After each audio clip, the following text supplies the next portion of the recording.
જય હિન્દ। હું રેશમા પટેલ, ગુજરાત પ્રદેશ મહિલા અધ્યક્ષ આમ આદમી પાર્ટી।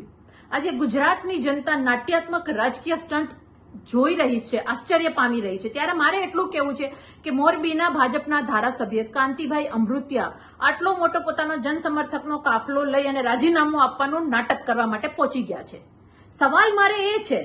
સવાલ મને એ ઉઠે છે કે આ એ જ ભાજપના ધારાસભ્યો છે જે જનતા માટે બે શબ્દ બોલી નથી શકતા।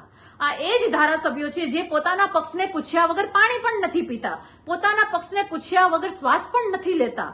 તો આટલો મોટો સ્ટન્ટ કરી રહ્યા છે, આટલા બધા માણસોને અંદર જવાની પરમિશન આપી રહ્યું છે, તો આની પાછળ ભાજપનું સૌથી મોટું ષડયંત્ર છે એવું મને સ્પષ્ટ લાગી રહ્યું છે। હું ગુજરાતની જનતાને જણાવવા માંગુ છું કે આ ધારાસભ્યો જેને કઈ કામ કરવા માટે પણ પક્ષની પરમિશન લેવી પડે છે, એક વાક્ય બોલવા માટે પણ પક્ષની પરમિશન લેવી પડે છે, તમને લાગે છે કે આ ધારાસભ્ય પક્ષને પૂછ્યા વગર આટલા મોટા નાટકો કરી શકે?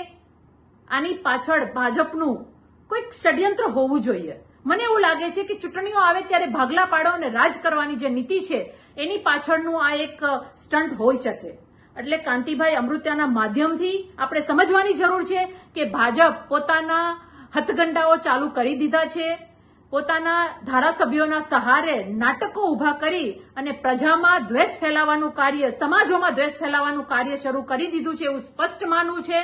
કાંતિભાઈ અમૃતિયાને એટલું જ કહેવાનું છે કે તમારા ભાજપના બધા નાટકો બંધ કરો, ભાજપને એ કહેવાનું છે કે તમે બધા નાટકો બંધ કરો અને જનતા માટે સેવા કરો, અને તમારા નાટકો પાછળનો તમારો બદ ઇરાદો ગુજરાતની જનતા જાણે છે અને દરેક સમાજ પણ જાણે છે। ધન્યવાદ।